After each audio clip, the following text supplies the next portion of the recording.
What up, y'all? DCFAYGOGUY. Welcome back to What's Happening Now. Look at us, 3 weeks in a row. Things just keep happening, and it's great. I love it. It's exciting. It's a great time to be a fucking juggalo. It's a great time to be in the fucking underground. Obviously, there's been some things as far as like the 6th goes that has been kind of, I don't want to say developed. There's things that I found brought to my attention thanks to the last episode. I made posts. I'm not really going to touch on that too much. I want to kind of let the 6th develop more before I talk too much more about it, because I've made the posts. I put it on Twitter, just kind of sharing the information as it comes to me. But obviously that is still in development. One of the other things that has been kind of brought to light, but again, I want to let it develop a little bit more, is Shaggy teasing on the Shaggy Show that the farewell tour from ICP is basically in the planning stages, and that details and dates are going to be announced soon.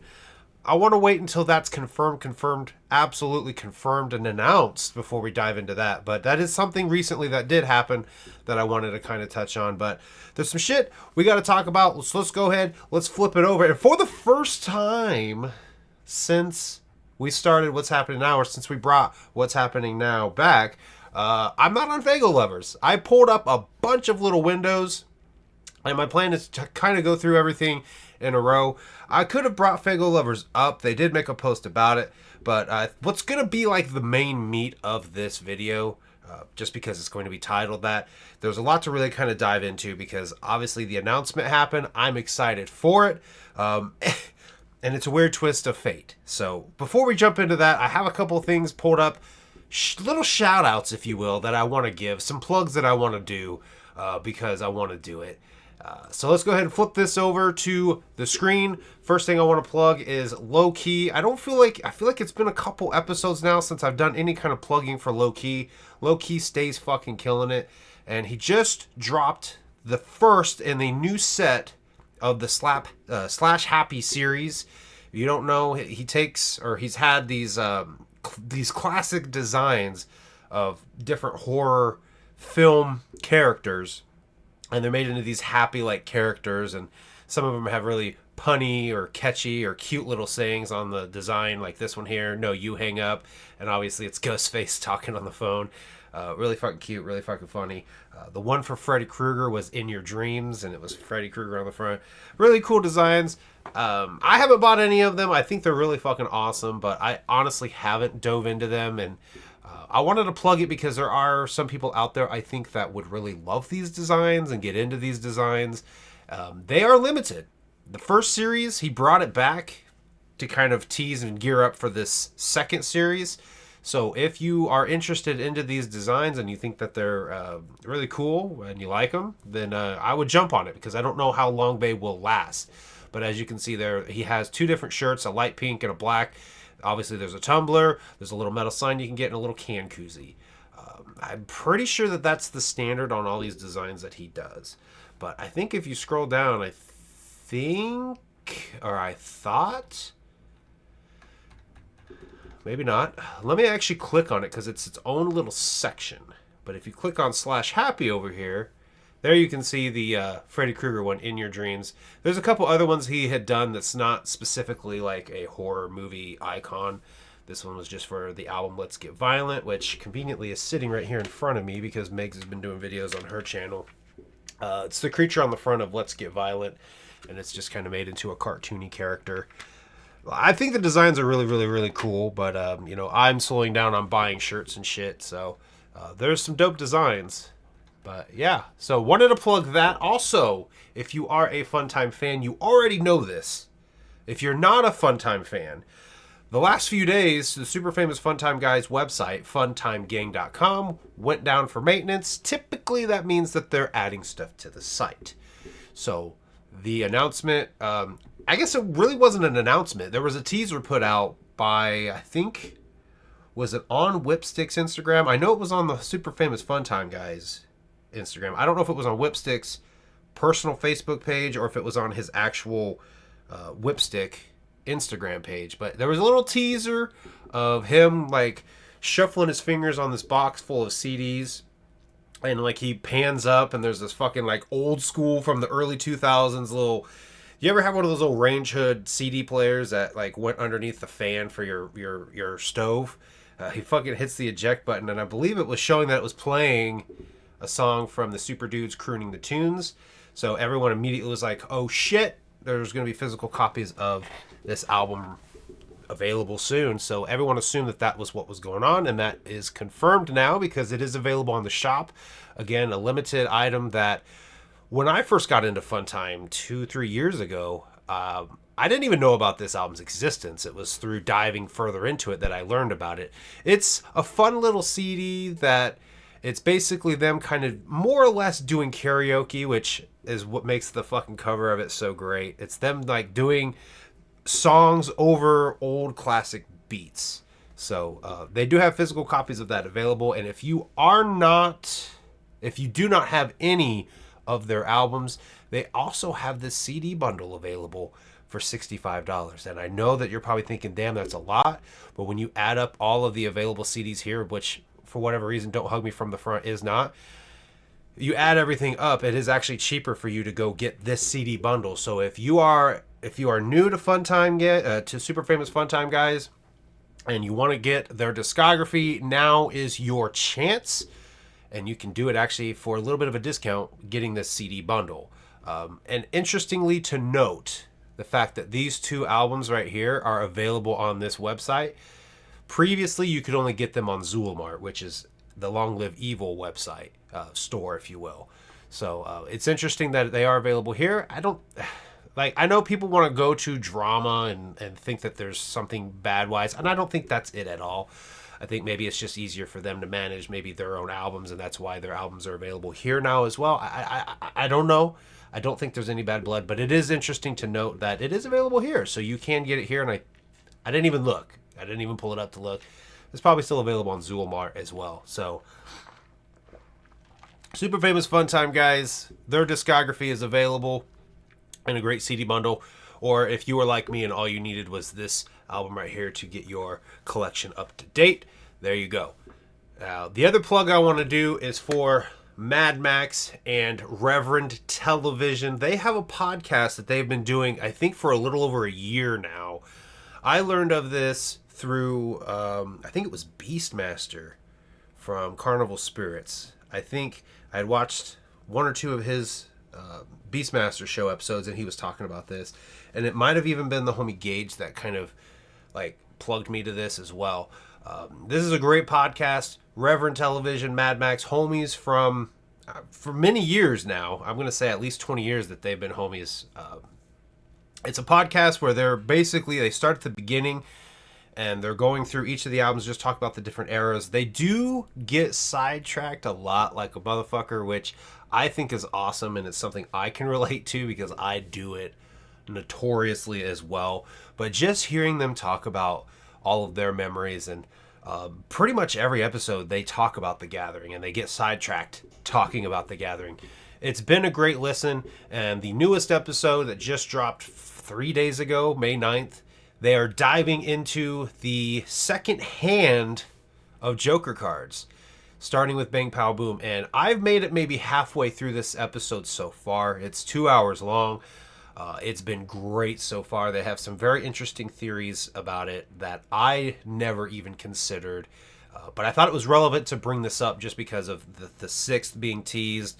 It's on everybody's mind. But one of the things, and I think it was Reverend Television that said it, that he came to the realization that the first hand of Joker cards is about saving your soul, and the second hand of Joker cards is about saving your life, preserving your life.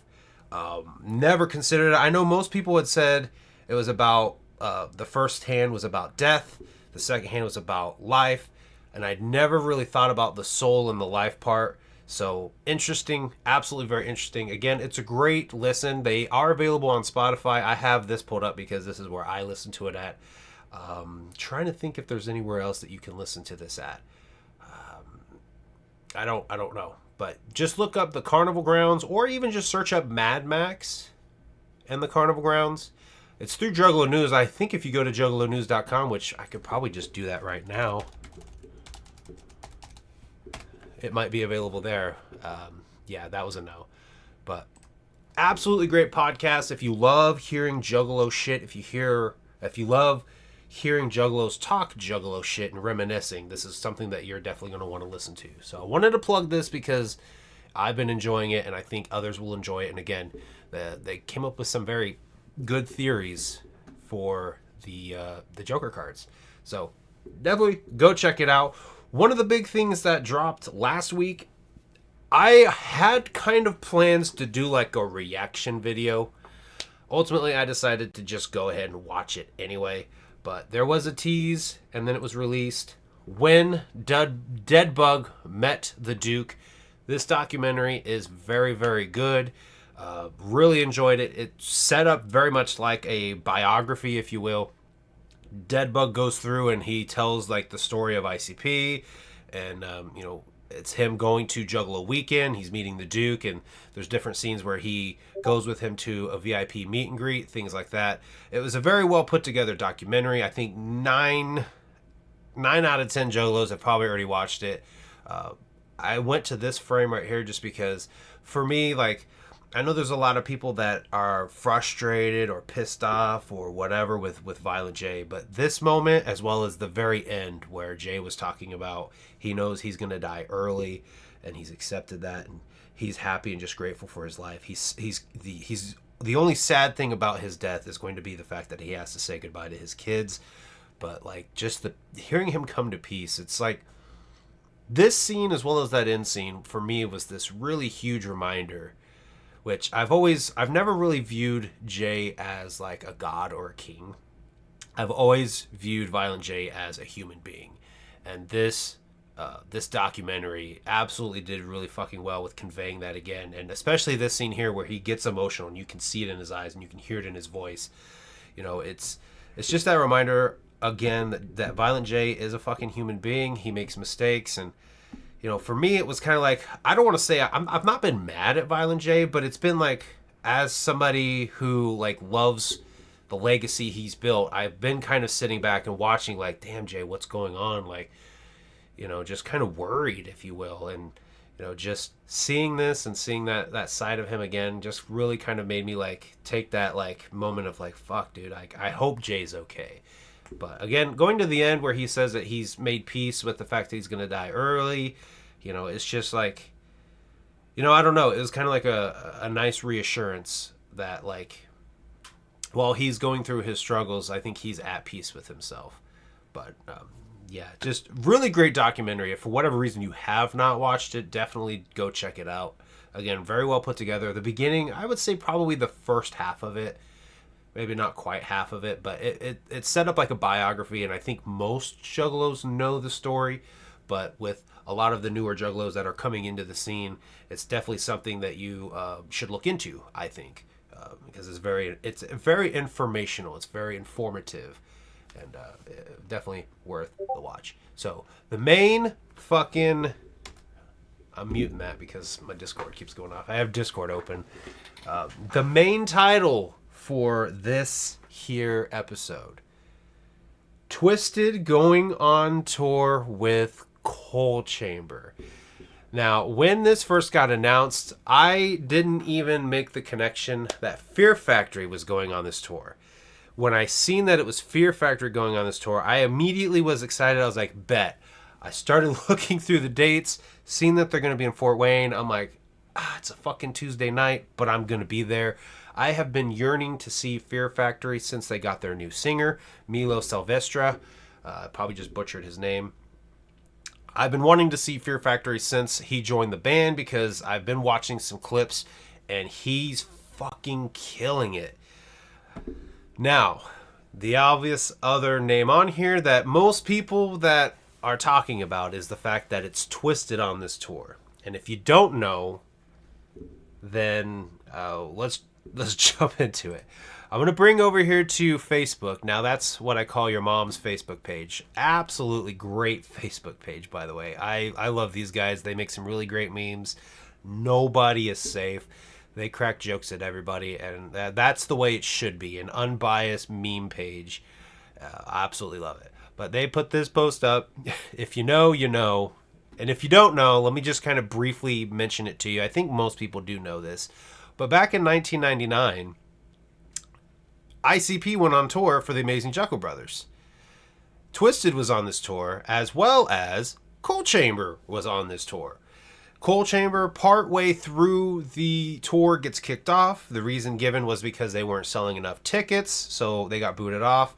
There was a show, a Howard Stern show. Jesus, there was a Howard Stern show where it was either ICP was on it or Coal Chamber was on it, and they talk about it and it's brought up. ICP's invited on, or vice versa. The details that I have of it are a little bit foggy, but regardless, ICP and Coal Chamber are then in Howard Stern's studio talking about this tour. Basically, ICP saying you guys suck, and like even at one point talking shit about Sharon Osbourne, to the point where Sharon Osbourne sees or hears the show. She calls in and leaves a message talking shit. And then the very next day, Howard Stern calls ICP up, says, hey, I want to bring you guys back into the studio for a confrontation with Sharon Osbourne, and, you know, her making the big notorious bet that their next album won't even sell. I think it was like 2,000 copies or some shit, and it sold way more. That's what the Bizarre Bazaar is there for, because Bizarre Bazaar was the next albums that they dropped, and they absolutely blew those numbers out of the water, and Sharon has yet to pay them back for that bet.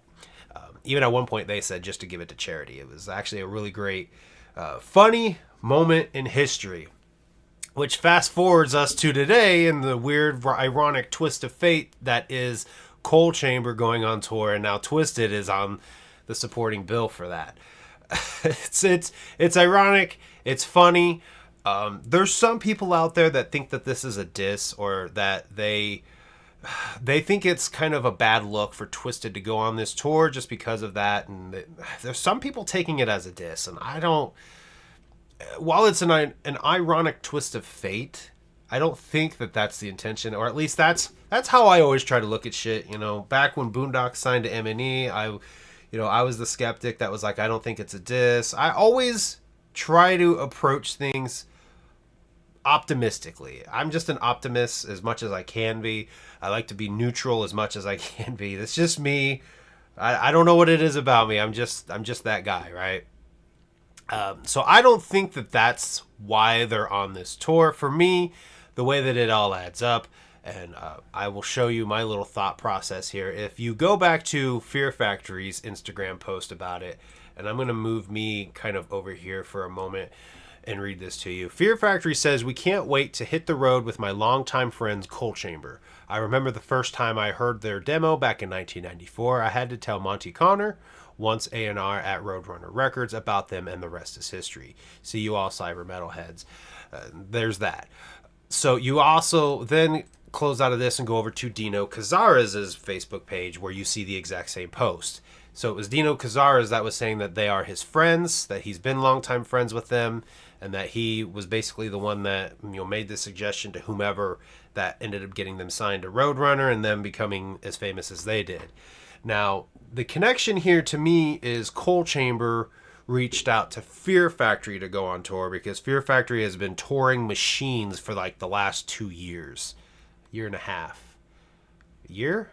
They've been doing a lot of touring. They've been overseas. They've been across the U.S. They're touring, and they're getting their names back out there. So Fear Factory jumps on this tour. I think, and this is just me, I think it was Fear Factory then who maybe said something to Coal Chamber about having Twiztid on. Again, I don't know. I don't know. This is me speculating. This is my connection to it. I think that Jamie Madrox, a.k.a.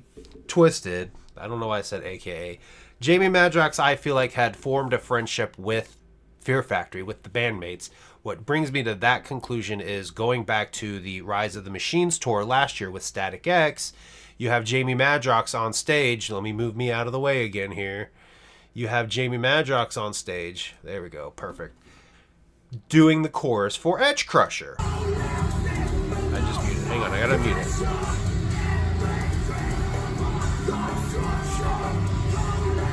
Right? Jamie Madrox is on there fucking...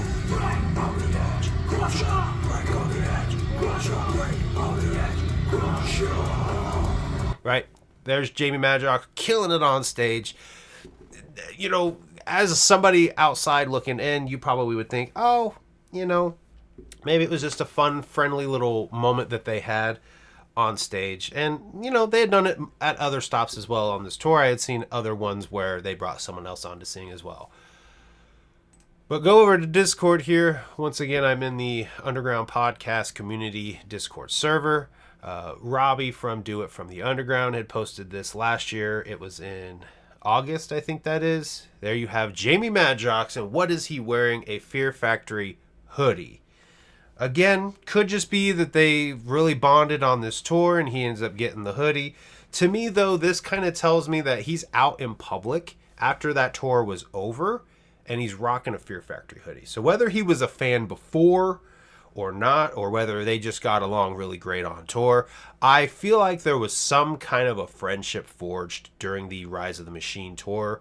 And that to me makes me feel like when Fear Factory got the call from Coal Chamber, and Coal Chamber was maybe saying like, hey, do you know any other bands that would possibly want to go on tour? And maybe because Fear Factory knows that Twiztid is working on their rock album with Zeus, who is the producer for Rob Zombie, or has produced Rob Zombie albums, that maybe they were like, oh, hey, we know this band that's actually going to be putting out an album. They would probably want to jump on tour. You know, that to me is where this connection all, I think, came from.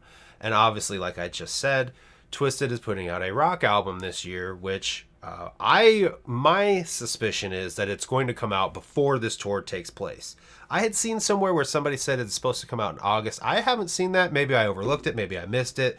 I'm going to go re-look. They did put out a teaser. They have their first single dropping in June, I believe it is. It's a little 7-inch vinyl. It's supposed to have two singles, I think, from the album. So, yeah, I think that the album is going to be coming out probably before this tour kicks off. And them going on this tour with Fear Factory and Coal Chamber makes sense because obviously they want to fucking promote this new album that they have that's going to be rock. Which I know a lot of people think that they're trying to appeal to a new fan base. And obviously with them trying to do rock music, they kind of need to. You know what I mean? Like, they're trying to do rock. They're not doing horrorcore or wicked shit. They're doing rock music. It makes sense for them to go get in front of a rock audience. And that to me is where it's at. I truly think that that's why they've hopped on this tour. That's how they got the connect, was through their friendship forged from Fear Factory. Again, all speculation on my part. I mean, even looking right here on this page, you look right down here and you can actually see Jamie Madrox's little fucking Instagram profile picture that he had liked this post, which I had put in here. Yeah, look, there I am, right there at top. Man, if Pops and Vintage comes out on stage during Edge Crusher again, I might just nut myself. Been a longtime Fear Factory fan and Juggalo. These two worlds meeting again for a third time. Flame emojis. This is the third time that these worlds have connected. The first time that I know of, and maybe there's more, and if you know, please let me know because I would love to know. The first one that I know of is when Fear Factory went to The Gathering in 2012, and I still fucking remember watching that infomercial. Corporal Robinson saying fucking Fear Factory as he's naming off the different artists for the stages, and then they come on and they're playing fucking what was the song that they played on that clip? I don't even remember. But then just seeing them, I was like, yo, that was like a dream come true. Obviously I didn't go to that gathering, but oddly enough and weirdly enough and, you know, mysteriously enough, the very next day after Fear Factory played The Gathering, they were in Fort Wayne, and it was the first time I saw them. They were actually on the Industrialist tour, which was the album that they had put out at the time. So it was kind of cool. I always felt like I got a little bit of a piece of The Gathering came with them, and I got to go see them for the first time the very next day after they were at The Gathering.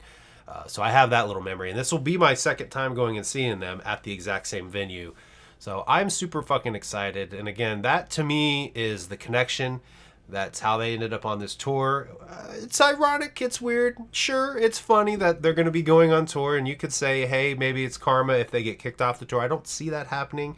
That would actually kind of suck for them if that happens, and I would not wish that on them because, again, I think that they're trying to promote this new album that's getting ready to drop. I'm honestly excited for it now. When this tour got announced, I immediately went and pulled up Unlikely Prescription and just listened to it. I was like, you know what? The first few times I listened to this, it wasn't bad, but I wasn't really feeling it. And I've been listening to it every day since. I'm actually really enjoying Unlikely Prescription. So I feel like I will very much so enjoy seeing Twiztid on this tour and hearing them do a rock set. So I'm actually really excited for it. I know a lot of people they wanna hate. It's whatever. Do what you want to do.